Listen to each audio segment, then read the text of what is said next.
ठीक है बेटा। तो यहाँ पे जो है आपकी जो है ये जो है आपका क्लॉकवाइज डायरेक्शन में चलेगा, फ्लो करेगा। तो ये फेस कैसा बिहेव करेगा बेटा?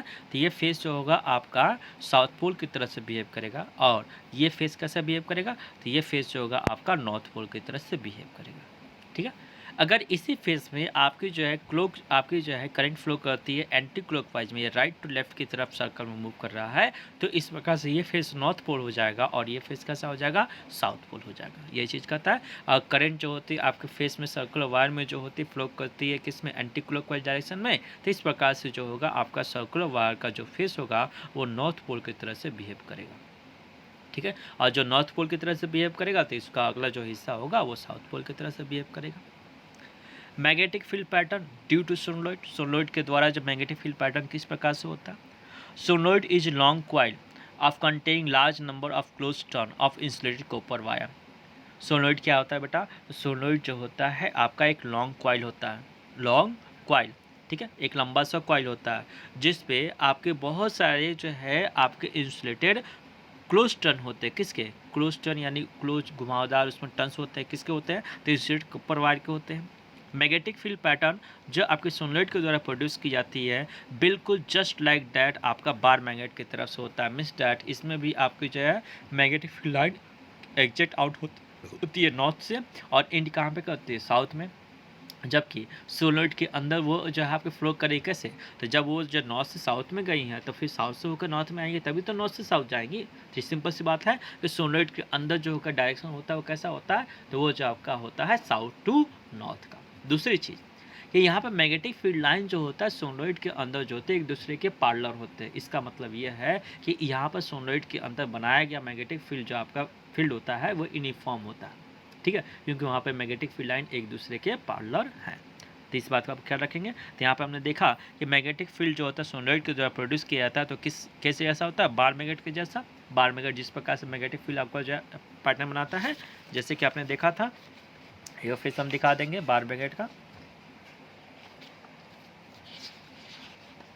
बार मैग्नेट, ये है आपका बार मैग्नेट। बार मैग्नेट के द्वारा मैग्नेटिक फील्ड पैटर्न इस प्रकार से बनाई जाती है, तो सोनोइड के द्वारा मैग्नेटिक फील्ड पैटर्न इसी प्रकार से बनाया जाएगा, ठीक है, बिल्कुल उसके जैसा सिमिलर होगा। Magnetic field line inside the solenoid are the form the parallel straight line, ये एक दूसरे का पैरेलल स्ट्रेट लाइन की फॉर्म में होती हैं। इसका अर्थ ये हुआ, ये चीज़ इंडिकेट करता है कि स्ट्रेंथ जो मैग्नेटिक फील्ड का है वो सभी जगह यानी सभी पॉइंटों पर यानी सभी क्षेत्रों में एक जैसा है, और इस प्रकार से कह सकते हैं कि यूनिफॉर्म मैग्नेटिक फील्ड का निर्माण जो होता है वो आपका किया गया किसके अंदर? सोनोइड के अंदर। इसको जो है रिप्रेजेंट करने के लिए हम पैरेलल लाइन का ड्राइंग करेंगे और पैरेलल स्ट्रेट लाइन का ड्राइंग करेंगे किसके अंदर? तो सोनोइड के अंदर ड्राइंग करेंगे। दूसरी चीज़ कि strength of the magnetic field produced by the current carrying conduct solenoid is depending on the number of the turns of the solenoid. बिल्कुल टर्न्स पर आपका डिपेंड करेगा, क्योंकि सर्कल की मात्रा जितनी अधिक स्ट्रॉन्ग भी उतना ही अधिक होगा मैग्नेटिक फील्ड। दूसरा आपका डिपेंड करेगा करंट की वैल्यू पर, करंट की वैल्यू पर डिपेंड करना ही उसको। और तीसरा चीज़ कोर ऑफ मटेरियल पर, यानी किस प्रकार का मटेरियल आपने यूटिलाइज किया है। जब आप जो है इस कोयल को इंसुलेटेड वस्तु के ऊपर रखोगे, मीन्स टायर की इंसुलेटेड समझते हो ना, जिसमें करंट फ्लो नहीं करता, जैसे कि आपका पेपर हो गया, जैसे कि प्लास्टिक हो गया, इसके ऊपर आप इस पर वाटरिंग कर दो, किसको? क्लोज टर्न कर दो आपका जो है कॉपर वायर का, ठीक है, जिस पर आपका कॉपर वायर कैसा इंसुलेटेड होना चाहिए। तो इस प्रकार से ये कैसा बिहेव करने लगेगा? सोनोइड की तरह से बिहेव करने लगेगा। लेकिन यही जो वार्पिंग आप जो है इसको जो है आप यहाँ पर कर देते हो, आप जो लोहे के ऊपर कर देते हो तो वो इलेक्ट्रोमैग्नेट बन जाएगा बेटा। अब इलेक्ट्रोमैग्नेट क्या होता है इसके बारे में अभी हम जानकारी देंगे, ठीक है। अब यहाँ पर अगर उसको आप वार्पिंग कर देते हो, यानी जो कॉपर वायर है उसका आप जो क्लोज टर्न वार्पिंग करते हो एक आप स्टील के ऊपर, तो वो जो है आपका बिहेविंग करेगा परमानेंट मैग्नेट की तरह से। ये क्यों बिहेविंग करता है, किन कारणों से करता है, इसके बारे में जानकारी अभी कुछ ही देर में आपको हम देने वाले हैं, ठीक है। तो इस प्रकार से हमने देखा कि स्ट्रेंथ ऑफ मैग्नेटिक फील्ड जो प्रोड्यूस किया जाता है आपके जो सोनोइड के द्वारा वो डायरेक्टली प्रोपोर्शनल होता है नंबर ऑफ टर्न्स का, डायरेक्टली प्रोपोर्शनल होता है करंट का, और डायरेक्टली वो डिपेंड करता है nature of coil core material use, किस प्रकार का कोर मटेरियल यानी अंदर वाला हिस्सा में किस प्रकार का मटेरियल यूज किया गया। अगर इंसुलेटर यूज किए हो तो वो थोड़ी सी वीक होगी किसके तुलना में? अगर आपने जो सॉफ्ट आयरन का यूटिलाइजेशन किया है, ठीक है। अगर आपने स्टील का यूटिलाइजेशन किया है तो वो परमानेंट मैग्नेट की तरह से बिहेव करेगा, अगर आपने सॉफ्ट आयरन यूटिलाइजेशन किया है तो वो जो इलेक्ट्रोमैग्नेट की तरह से बिहेव करेगा। समझ में आ गया? कोई दिक्कत परेशानी?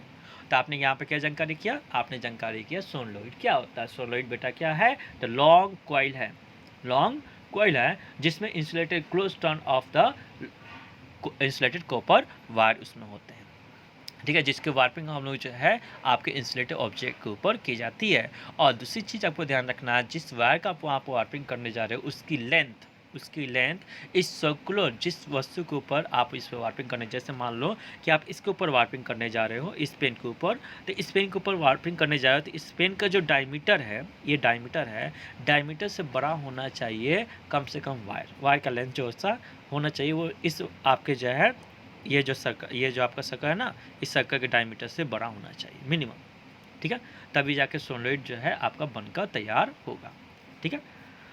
तो इस प्रकार से हमने जानकारी किया। अभी आपने जानकारी किया है कि यहाँ पर मैग्नेटिक फील्ड जो इसका द्वारा प्रोड्यूस किया तो बिल्कुल just like that bar magnet की तरफ से होता है। मीन स्टार्ट की इसमें भी मैग्नेटिक फील्ड लाइन जो इंजेक्ट आउट होती है नॉर्थ पोल से, और इन कहाँ पे करती है, साउथ में, और फिर इसका अंदर की तरफ साउथ से नॉर्थ की तरफ जाती है। यहाँ पर जब मैग्नेटिक फील्ड जो आपका प्रोड्यूस किया जाता है सोलेनोइड के अंदर, वो आपका बिल्कुल सभी जगह पर एक समान रूप से होता है, यानी यूनिफॉर्म होता है। उसको इंडिकेट करने के लिए हम पार्लस लाइन का ड्राइंग करेंगे सोलेनोइड के अंदर, ठीक है। फिर हमने जानकारी किया सोलेनोइड को जो है उसमें हम लोग स्ट्रेंथ को कैसे बढ़ा सकते हैं, तो करंट की वैल्यू को बढ़ाकर, नंबर ऑफ टर्न्स की वैल्यू को बढ़ाकर, और कोर मटेरियल का चेंजिंग करके, ठीक है। किस प्रकार कोर मटेरियल किस नेचर का लगाया गया, इंसुलेटेड है कि वो जो है आपका कंडक्टर है, ये किस प्रकार का ये डिपेंडिंग करता है, ठीक है। अगर आपने वहाँ पर सॉफ्ट आयरन का यूटिलाइजेशन कर दिया है तो वो इलेक्ट्रोमैग्नेट की तरह से बिहेव करेगा। अगर आपने स्टील का यानी आपके जो स्ट्रॉन्ग आयरन का यूटिलाइजेशन कर दिया है तो वो जो है आपका परमानेंट मैग्नेट की तरह से बिहेविंग करेगा। चलो देखते हैं इलेक्ट्रोमैग्नेट क्या होता है। इलेक्ट्रोमैग्नेट हमने बोला था, अब परमानेंट मैग्नेट क्यों बन जाता है उसके बारे में जानकारी देंगे। Electromagnet is a magnet consisting of long coil of insulated copper wire warping around the soft iron core that is magnetized only when the electric current passing through the coil. Electromagnet क्यों कहते हैं हम इसे बेटा, इसे electromagnet, देखो electro में जो है बेटा इलेक्ट्रिसिटी, इलेक्ट्रो जो है वो किससे बना, इलेक्ट्रो को अगर आप वो हटा दो तो इलेक्ट्रा हो गया, यानी इलेक्ट्रो जो इसमें इलेक्ट्रिसिटी आता है ना, यानी इलेक्ट्रिसिटी के द्वारा बनाया गया मैग्नेट को हम क्या कहते हैं, इलेक्ट्रोमैग्नेट कहते हैं, ठीक है। तो इलेक्ट्रोमैग्नेट एक मैग्नेट है बेटा जिसमें आपके लॉन्ग कॉइल है इंसुलेटेड कॉपर वायर का, जिसको आपने वार्पिंग किया किसके ऊपर, सॉफ्ट आयरन कोर के ऊपर, जो सिर्फ और सिर्फ मैग्नेटाइज तभी होता है जब उसमें आपकी इलेक्ट्रिक करंट आपकी पास आउट होती है, ठीक है। इस प्रकार से यहाँ पे जो आपको एक सॉफ्ट आयरन है, सॉफ्ट आयरन के कोर के ऊपर हमने जो वार्पिंग कर दिया किसको, आयरन कोर को, और वार्पिंग कर दिया किसको, इंसुलेटेड कॉपर वायर को, और इस प्रकार से ये क्या बन गया, आपका जो है इलेक्ट्रोमैग्नेट बन गया, ठीक है। ये इलेक्ट्रोमैग्नेट हो गया। लेकिन सोलेनोइड बिल्कुल इसी तरह से होगा, लेकिन बस डिफरेंस ये होगा कि यहाँ पर सॉफ्ट आयरन की जगह पर वह यहाँ पर आप जो है इंसुलेटेड किसी वस्तु का यूजिंग करोगे, ठीक है। ये बात आपको ध्यान देने की बात है कि सोलेनोइड जो होती है इसमें सॉफ्ट आयरन का यूटिलाइजेशन किया जाता है, और ये तभी तक मैग्नेट की तरह से बिहेव करता है जब तक कि उसमें करंट गुजर रही होती है। इलेक्ट्रोमैग्नेट उसे कहते हैं जो तभी तक मैग्नेट रहता है जब तक कि उसमें इलेक्ट्रिक करंट गुजर रही है। जैसे इलेक्ट्रिक करंट गुजरना बंद हो जाए वैसे वो अपने मैग्नेटिज्म को लूज करते उस समय क्या कहेंगे, इलेक्ट्रोमैग्नेट कहेंगे, ठीक है। इस बात को ध्यान रखेंगे। इलेक्ट्रोमैग्नेट क्या होता है, एक मैग्नेट होता है जिसपे आपके इंसुलेटेड जो है इंसुलेटेड कॉपर वायर का वार्पिंग करते हो, ठीक है, किसके ऊपर, सॉफ्ट आयरन के ऊपर। ये सिर्फ और सिर्फ तभी तक मैग्नेटाइज रहता है जब तक कि उसमें इलेक्ट्रिक करंट गुजरती है। यानी यह इलेक्ट्रोमैग्नेट की सबसे बड़ी खासियत यह है कि जब चाहो तब आप उसे मैग्नेट में कन्वर्ट कर सकते हो, और जब चाहो तब उसे जो है आप उसे डीमैग्नेटाइज कर सकते हो, ठीक है।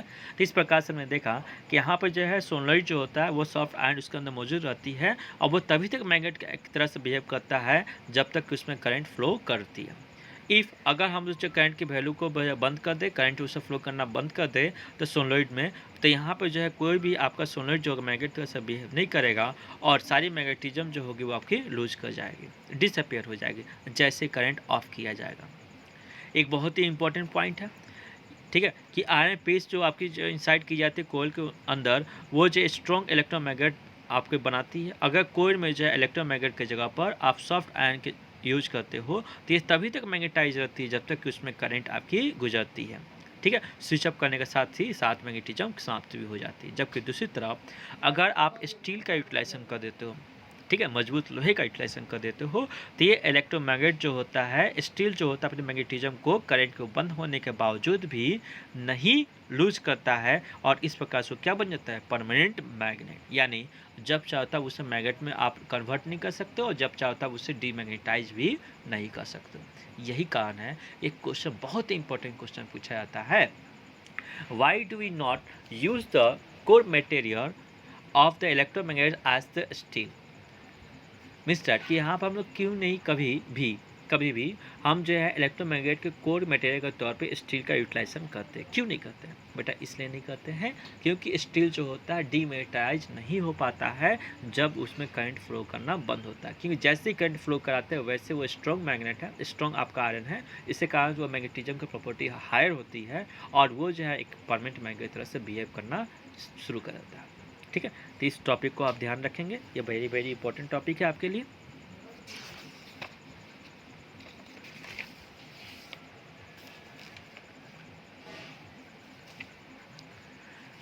कौन कौन से फैक्टर जो इलेक्ट्रोमैग्नेट के आपके जो इलेक्ट्रोमैग्नेट के स्ट्रेंथ को इफेक्ट कराते हैं? सबसे पहले तो इसमें करंट की वैल्यू तो बिल्कुल होगी, ठीक है। दूसरी चीज़ इसमें टर्न्स आया था या नंबर ऑफ टर्न्स भी होगा, कोयल भी होगा, कोयल की संख्या बढ़ाओगे तो यहाँ पर जो स्ट्रेंथ बढ़ता चला जाएगा। दूसरा चीज़ करंट की वैल्यू है, करंट की वैल्यू बढ़ेगी तो बिल्कुल करंट हर जगह पर प्रभावित कर रहा है कि करंट के माध्यम से मैग्नेटिज्म बनेगा। और तीसरा चीज़ length of the air gap between the two poles के बीच में गैप कैसी है। अगर गैप ये छोटी मात्रा में है तो इलेक्ट्रोमैग्नेट स्ट्रॉन्ग इलेक्ट्रोमैग्नेट होगा। यही कारण है कि इलेक्ट्रोमैग्नेट अधिकतर जो है वो आपके यू शेप में आते हैं, न कि आपके सिलेंडर शेप में आते हैं। ठीक है, जो इलेक्ट्रोमैग्नेट यू शेप में होते हैं वो ज़्यादा मात्रा में आपके मजबूत होते हैं क्योंकि दोनों पोलों के बीच में दूरी कम होती है। ठीक है, इस प्रकार से ये चीज़ आपने देखा। इलेक्ट्रोमैग्नेट हमारे लिए बहुत ज़्यादा बेहतर है किसके तुलना में? परमानेंट मैग्नेट की तुलना में। क्यों आपकी जो बेहतर है? क्योंकि जब चाहे हम उसे जब चाहे उसे मैग्नेटाइज कर सकते हैं, जब चाहता है उसे मैग्नेटिक फील्ड को स्ट्रॉन्ग कर सकते हैं, आपके वीक कर सकते हैं और कंट्रोल कर सकते हैं bye changing the current value को कंट्रोल करके। डिफरेंस आपको लिखना है किसके बीच में? बार मैग्नेट और इलेक्ट्रोमैग्नेट के बीच में, या फिर ये चीज़ कर सकते हो परमानेंट मैग्नेट और इलेक्ट्रोमैग्नेट के बीच में आपको डिफरेंस। तो यहाँ पे जो परमानेंट मैग्नेट, बार मैग्नेट क्या होता है? एक परमानेंट मैग्नेट होता है, जबकि इलेक्ट्रोमैग्नेट एक टेम्प्रोरी मैग्नेट होता है। बार मैग्नेट कैसा होता है? परमानेंट मैग्नेट होता है, जबकि इलेक्ट्रोमैग्नेट कैसा होता है? टेम्प्रोरी होता है। ये सिर्फ और सिर्फ तभी तक मैग्नेटाइज होता है जब तक उसमें करंट फ्लो करती रहती है। ठीक है, और ये मैग्नेटिज्म को जो है आपकी लूज कर देता है जैसे उसमें करंट जो होता है आपका बंद किया जाता है। Bar magnet produce the comparatively weak force of attraction. Bar magnet जो होता है उसका फोर्स ऑफ अट्रैक्शन जो होता है कम होता है क्योंकि आपका वीक मैग्नेट होगा, परमानेंट मैग्नेट तो वीक होता है। ठीक है, और इलेक्ट्रोमैग्नेट में हम यहाँ उसका मैग्नेटिक प्रॉपर्टी को जो है आप कंट्रोल कर सकते हो by using the current value को बढ़ा और घटाकर। Strength of the permanent magnet can be not change. यहाँ पर स्ट्रेंथ जो होगा आपके परमानेंट मैग्नेट को चेंज नहीं किया जा सकता, जबकि इलेक्ट्रोमैग्नेट में आप स्ट्रेंथ को चेंज कर सकते हो। दूसरी चीज़, इसकी पोलैरिटी बिल्कुल फिक्स रहेगी, जबकि इसकी पोलैरिटी आप चेंज कर लोगे। कैसे? आपने पढ़ा था ना, और करंट को क्लॉकवाइज डायरेक्शन में गुजार दो तो जिस फेज से जाएगा वो फेज कैसा बिहेव करेगा? साउथ की तरह से। अगर यहाँ पे करंट की डायरेक्शन जो है एंटी क्लॉकवाइज कर दो, जिस फेज से जाएगा वो फेज कैसा बिहेव करेगा? नॉर्थ से। यानी हम पोलैरिटी को चेंज कर सकते हैं किसमें? इलेक्ट्रोमैग्नेट में, जबकि परमानेंट मैग्नेट में हम ऐसा कुछ भी नहीं कर सकते हैं। ठीक है, तो इस प्रकार से आज आपके जो है टॉपिक, इंपॉर्टेंट टॉपिक इलेक्ट्रोमैग्नेट, ठीक है, सोनोलॉइड और सर्कुलर वायर से रिलेटेड जो भी आपके टॉपिक्स है वो समाप्त होती हैं। नेक्स्ट क्लासेस में हम जो है यहाँ पर देखेंगे एक फोर्स जो होता है वो आपकी जो है मैग्नेट के द्वारा भी लगाया जाता है और उसी के कारण से आप इलेक्ट्रिक मोटर के कंस्ट्रक्शन, वर्किंग के बारे में अध्ययन करोगे। वहाँ पे आप फ्लेमिंग लेफ्ट हैंड रूल का यूटिलाइजेशन करोगे। ठीक है, तो यहाँ पे आप क्या क्या जानकारी कर चुके हो कि मैग्नेट क्या है, मैग्नेटिक पोल क्या है, मैग्नेटिक फील्ड लाइंस क्या है, मैग्नेटिक फील्ड लाइंस की प्रॉपर्टी कैसी होती है, और प्रोड्यूस किया मैग्नेटिक फील्ड लाइन किस प्रकार का होता है। फिर आप जानकारी कर चुके हो कि यहाँ पर स्ट्रेट या करंट का कंडक्टर होता है उसके द्वारा मैग्नेटिक फील्ड पैटर्न किस प्रकार से बनाया जाता है, वहाँ पर उसके स्ट्रेंथ को हम कैसे कंट्रोल कर सकते हैं। फिर आप ये जानकारी की हो कि उसके डायरेक्शन को कैसे हम पता करेंगे। ठीक है, जिसमें right hand thumb rule, Maxwell right hand thumb rule, और फिर इसके बाद मैक्सवेल स्क्रू रूल और एम्पियर स्विमिंग रूल के बारे में जानकारी कर चुके पिछले क्लासेस में। फिर उसके बाद आपने जानकारी किया है आज की क्लासेस में यहाँ पर सर्कुलर जो लूप होता है, यहाँ पर सर्कुलर लूप में मैग्नेटिज्म जो होती है वो ज़्यादा स्ट्रॉन्ग होती है स्ट्रेट वायर का तुलना में। क्यों होती है, किन कारणों से होती है, इसके बाद जानकारी हो चुकी है। इसमें स्ट्रेंथ को आप कैसे कंट्रोल करोगे, ठीक है। और साथ ही साथ इसके फेस को, यानी कौन सा फेस होगा नॉर्थ पोल होगा, कौन सा फेस साउथ पोल होगा, इसके बारे में जानकारी करने के लिए आपको एक रूल मिल चुकी है, जिस रूल को हम लोग क्या कहते हैं, क्लॉक फेस रूल। जिस रूल का यूटिलाइजेशन हम सोनोइड में भी करेंगे और जिस रूल का यूटिलाइजेशन हम कहाँ पर करेंगे, इलेक्ट्रोमैग्नेट में भी करेंगे, ठीक है। हमने यहाँ पे जानकारी किया कि इलेक्ट्रोमैग्नेट के जो कोर मटेरियल होता है उसमें सॉफ्ट आयरन का यूटिलाइजेशन करना चाहिए, ना कि स्टील आयरन का यूज़ करना चाहिए, ठीक है। स्टील आयरन का इसलिए यूटिलाइजेशन नहीं करना चाहिए क्योंकि जब से करंट बंद करेंगे तो वो मैग्नेटिज्म को लूज नहीं करेगा, इस प्रकार से परमानेंट मैग्नेट बन जाएगा। जब परमानेंट मैग्नेट बन जाएगा तो उसकी पोलैरिटी फिक्स हो जाएगी, उसकी स्ट्रेंथ फिक्स हो जाएगी, यानी वो हमारे लिए वेस्ट हो जाएगा। लेकिन इलेक्ट्रोमैग्नेट वेरी यूजफुल है भाई। कैसे यूजफुल है, क्योंकि जब चाहें तब उसमें हम स्ट्रेंथ को चेंज कर सकते हैं, ठीक है। By the changing the current value, by changing the number of turns, by changing the air gap between their pole के बीच में एयर गैप को हम चेंज करके, ठीक है। तो उसके स्ट्रेंथ को हम कंट्रोल कर सकते हैं। दूसरी चीज़ की पोलैरिटी चेंज कर दो, जब मन करे तब उसको नॉर्थ पोल कर दो और जब मन करो तो एक ही फेज को आप साउथ में चेंज कर लो। बस करना क्या, करंट के डायरेक्शन को चेंज कर दे। क्लॉकवाइज में जा रहा है तो एंटी क्लॉकवाइज कर दो, एंटी क्लॉकवाइज कर दो तो क्लॉकवाइज कर दो। इस प्रकार से उसकी पोलैरिटी को आप चेंज कर सकते हो। यानी इलेक्ट्रोमैग्नेट वो हमारे पास ज़्यादा मात्रा में यूजफुल है, किसके तुलना में, परमानेंट मैग्नेट के तुलना में। इस प्रकार से आज की क्लासेस समाप्त होती है। इस क्लासेस में अगर कोई प्रॉब्लम आती है तो बेटा मेरा व्हाट्सएप नंबर आपके पास मौजूद है, ठीक है। नहीं मौजूद है तो आप इसे लिख लो 7903505692, ठीक है। इस पे आप व्हाट्सएप करो, अपनी जो भी प्रॉब्लम है आप मुझे बताओ, हम उसे सॉर्ट आउट करने की कोशिश करेंगे। और साथ ही साथ इस वीडियो को आप लाइक एंड शेयर करना बिल्कुल ना भूलें, ठीक है। Thank you.